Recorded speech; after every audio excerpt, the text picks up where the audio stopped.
Hello learners, and a very warm welcome to all who are watching us in today's session.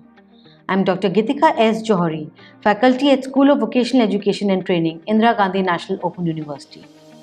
Learners, we are discussing the course on secretarial practice, which is also a part of the program on Diploma in Modern Office Practice. So in this course on secretarial practice, what all we have covered so far and what we will be covering are all discussed as under. The secretary we have already discussed. Communication, again we have already done. Office correspondence, we have already done. Reception and public relations, we are going to take up today.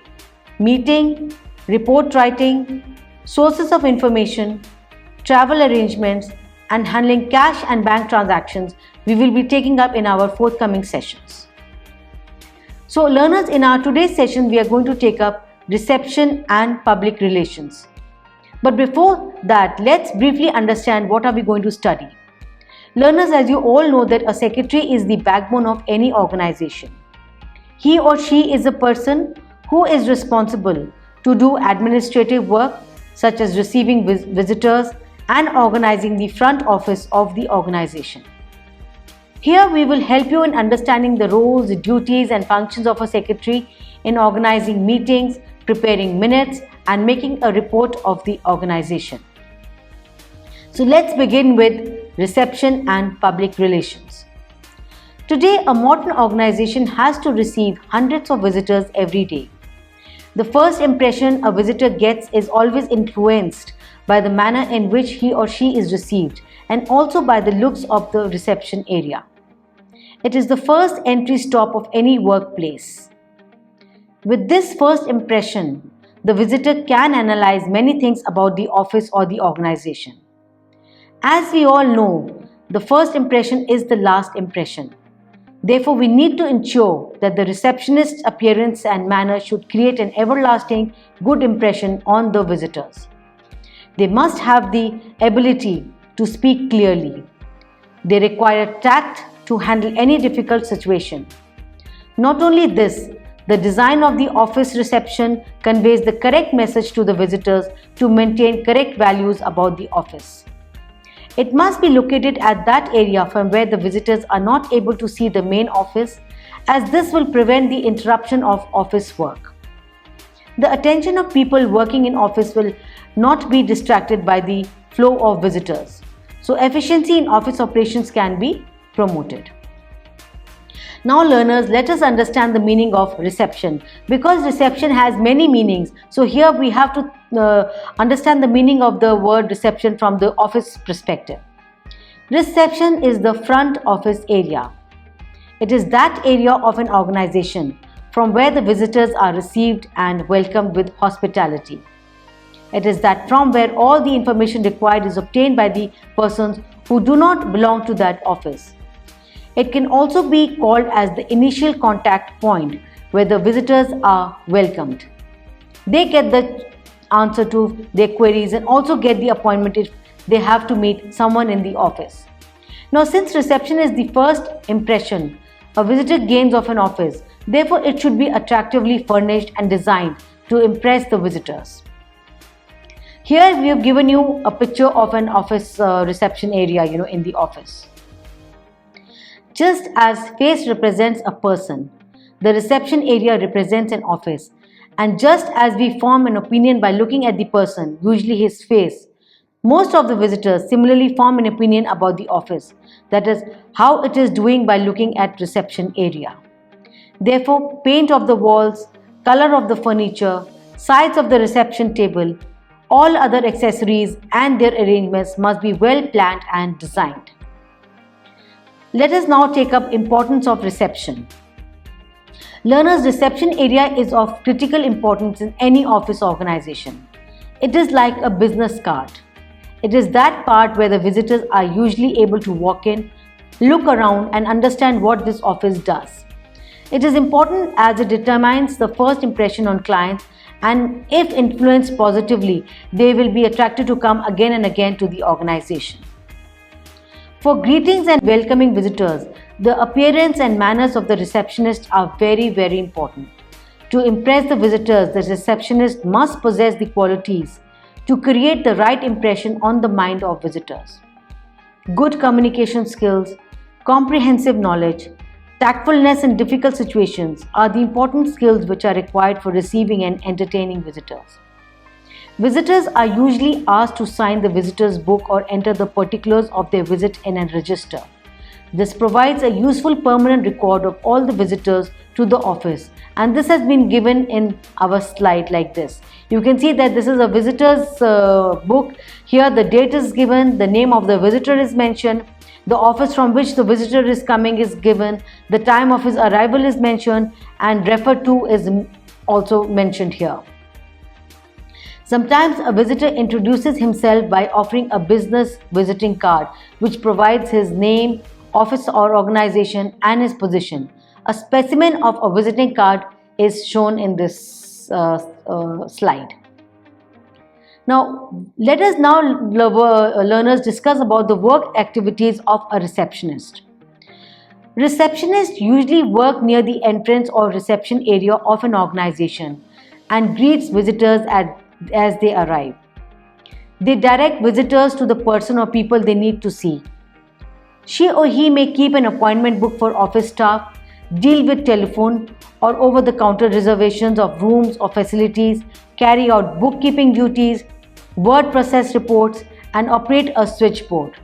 So the receptionist may have a security role, asking visitors for identification, getting them to sign the visitor's book, and issuing them with a visitor's name badge. They may also have to check the CCTV, that is closed circuit television monitors. Now, the role of the receptionist can vary widely depending upon the organization, but generally receptionist deals with initial inquiries and complaints. Receptionists may need to ask questions in order to find out if the visitor has an appointment, and if not, who they should speak to. Sometimes receptionist works alone, so they need to be able to use their initiative. An inquirer may not only know or may have forgotten the name of the person they are meeting, so the receptionist must have a good knowledge of the structure of the organization and who works in which department. Receptionist has a role to listen and note down customers' complaints, perhaps giving an initial apology or explanation, and then passing the complaint on to the relevant department. The reception may also have a waiting area, so receptionist's role is to look after the visitors. If required, they may also provide tea or coffee to those who are waiting. Receptionists may also have to keep the reception area tidy and provide company literature, magazines, and newspapers. The pace of work can vary from being extremely busy to being relatively quiet. Some receptionists have administrative duties, such as photocopying, faxing, and dealing with the mail. They have to order, receive, and distribute supplies of stationery and equipment as well. The work normally involves sitting down most of the time in comfortable surroundings. However, reception areas are usually open plan and can be draughty if the front door is frequently opening and closing, and hot if crowded with people.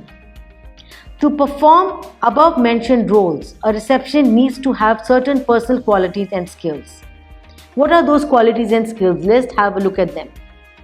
The receptionist is usually the first person in the organization that a visitor meets, so a smart appearance is important. They should be calm, patient, well organized, friendly, efficient, and helpful, with a clear voice and good telephone manners. They should be interested in the organization to help you pass customer inquiries to the right person. If the reception area is very busy, they should be able to work under pressure. Hence, computer skills are essential knowledge which they should be having. Now, coming on to the next topic, which is on public relations. Public relations practice is as old as the world itself. It has been practiced since the earliest time, though its name is of a recent origin. Today, no one can expect good understanding without good public relations. Even in a family, you see, the absence of a good personal contact makes cooperation and understanding difficult. People skilled in public relations use modern methods of communication and persuasion to bridge the gap and to establish mutual understanding. and thereby to promote the welfare of the organization. Now let us try and understand the meaning of public relations. Public relations are the integration of two words, public plus relations. Public refers to a group of people, whether internal or external, who share a common interest, and word relations refer to mutual understandings derived from the process of sharing of common interest. Therefore, public relations are the deliberate, planned, and sustained efforts to establish and maintain mutual understanding between the organization and its public. The most important of all words in this meaning, understands. Without it, a public relation man can achieve nothing. Therefore, public relation is an applied social behavioral science which includes, first, interpreting the attitude of the various groups of people, second, equating the objectives with interests, needs and goals of public, thirdly, assisting the management in defining objectives for increasing public understanding, fourthly, developing, executing and evaluating programs to earn public understanding and acceptance. Now learners, let us try and understand what are the elements of public relations. The first is human relations. Good human relationship is people getting along well together with the internal as well as external public. Each and everybody should show their sincere interest in progress. Next is empathy, which means a feeling of understanding with the other person but not feeling sorry for him. Here, a depth of understanding is expected.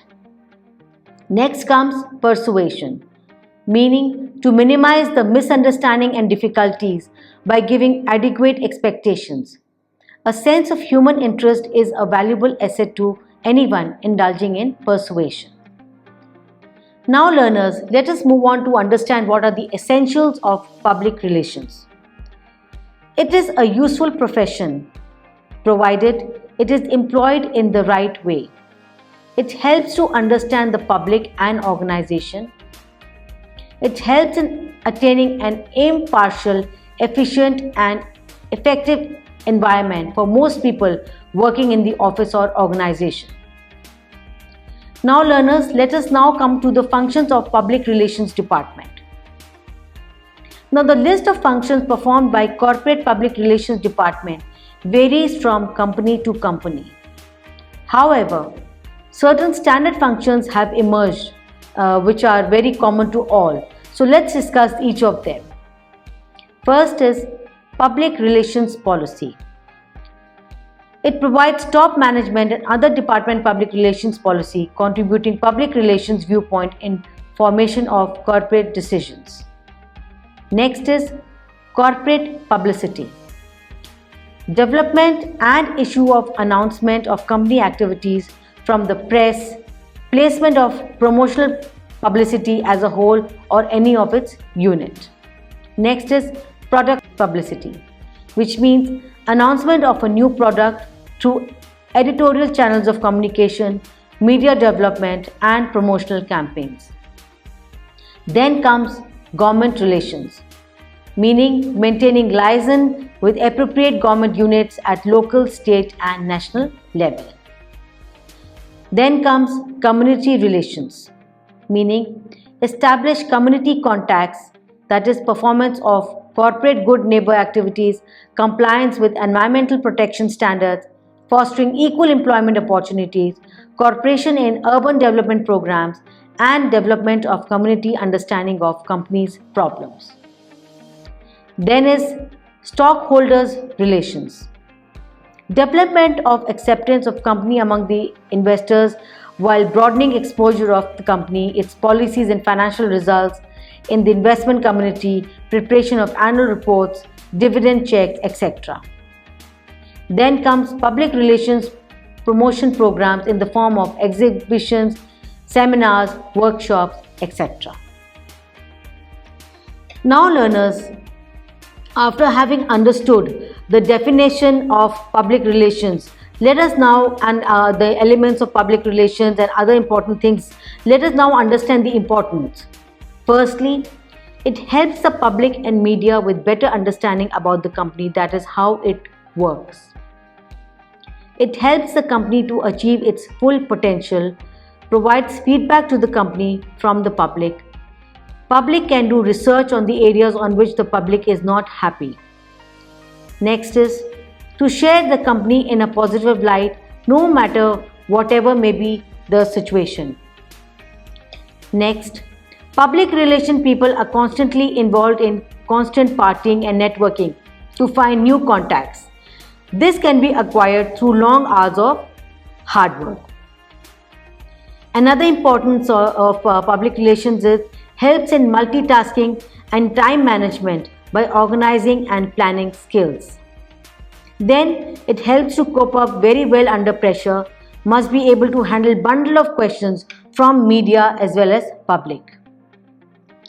Then in difficult situations, public relations department take control of situations. So that is why we can say it is important.